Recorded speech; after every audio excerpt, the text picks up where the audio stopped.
Kementerian Kesehatan menyampaikan kasus COVID-19 tidak terlalu mengkhawatirkan.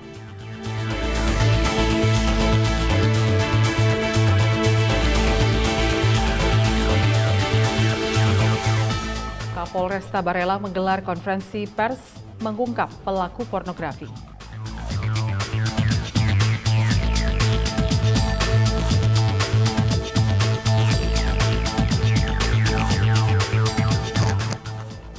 Polrestabes Surabaya menggelar apel gelar pasukan Operasi Lilin Semeru 2023.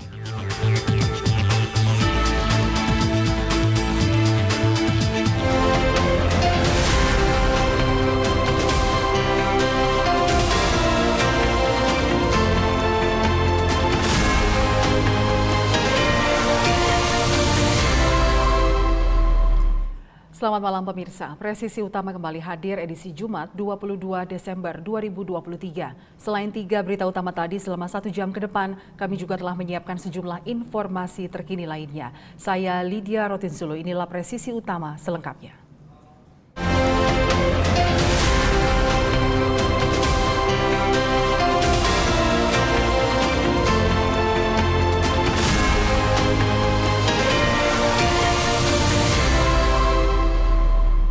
Menteri Kesehatan Budi Gunadi Sadikin menyampaikan situasi kasus COVID-19 di Indonesia menjelang libur Natal 2023 dan Tahun Baru 2024 tidak terlalu mengkhawatirkan meskipun ada peningkatan kasus. Hal ini disampaikan dalam konferensi pers kesiapsiagaan sektor kesehatan menghadapi libur Natal dan Tahun Baru yang disiarkan secara daring di Jakarta. Bahwa ada lebih dari 100 juta orang yang akan jalan-jalan lah keluar kota. Ya. Nah, karena ini termasuk peningkatan yang luar biasa dibandingkan sebelumnya dan COVID-nya juga sedang agak naik. Jadi kita sudah mempersiapkan diri dengan mendirikan lebih dari 2.000 pos pelayanan. Ada 15.000 orang yang kita siapkan di semua titik-titik yang kritis. Jadi di jalan tol, di stasiun-stasiun kereta api, juga di bandara-bandara udara, juga di pelabuhan-pelabuhan, tempat di mana terjadi pergerakan masif dari masyarakat kita. Diharapkan kalau misalnya ada masalah kesehatan, jadinya kita bisa merespons dengan baik. Khusus untuk peningkatan COVID, kita juga melihat ada peningkatan COVID sekarang ya, hampir 2.000-an ya per minggu ya, 2.800 per minggu. Ini memang masih di bawah level 1 ya WHO. Kan teman-teman masih ingat kan WHO waktu dulu waktu COVID ada level 1, level 2, level 3. Level 1-nya kan 20, tapi 100.000 per minggu. Jadi kira-kira 56.000 per minggu lah. Itu masih masuk kategori 1. Jadi masih relatif aman.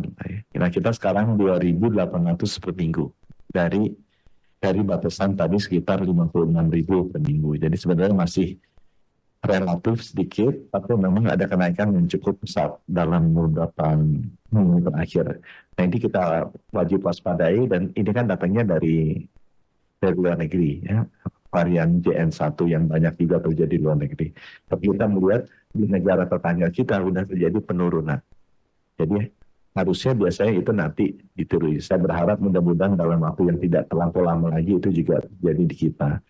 Hal yang kedua yang juga kita amati, biasanya itu kalau dari genome sequence kita bisa lihat dominasi satu varian itu sudah di atas 90%, itu biasanya nanti terjadi saturasi sehingga jumlah kasusnya menurun.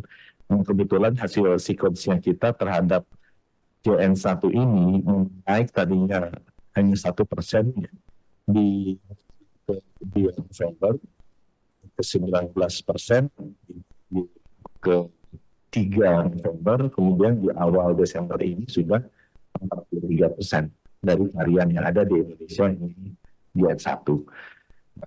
Kita tidak akan naik terus sampai sekitar 80-90% dan pada saat itu puncaknya bisa tercapai.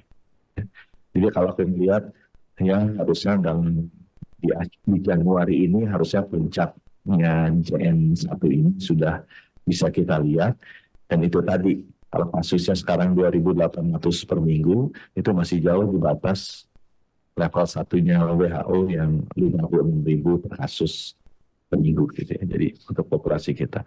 Jadi saya rasa sih masih dalam kondisi yang tidak terlalu mengkhawatirkan. Mungkin pesannya buat teman-teman yang mau mudik atau keluar kota, terutama kalau pakai angkutan umum yang memang padat, ya gunakan masker, nggak ada salahnya, apalagi kalau kitanya juga sedang merasa nggak enak badan atau kondisi yang kurang fit, juga melihat tetangga-tetangga kita juga ada yang batuk-batuk, ya itu lebih baik kita pasang pakai masker.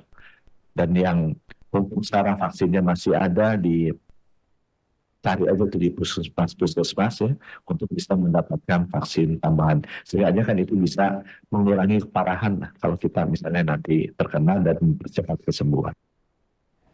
Presiden Joko Widodo meninjau harga barang kebutuhan pokok di Pasar Waru, Penajam Pasir Utara, Kalimantan Timur. Selain meninjau harga dan ketersediaan bahan pokok, Presiden juga memberikan sejumlah bantuan kepada para pedagang. Ya Allah, nggak ngira kalau Pak Jokowi sudah mau pensiun, sudah datang ke sini.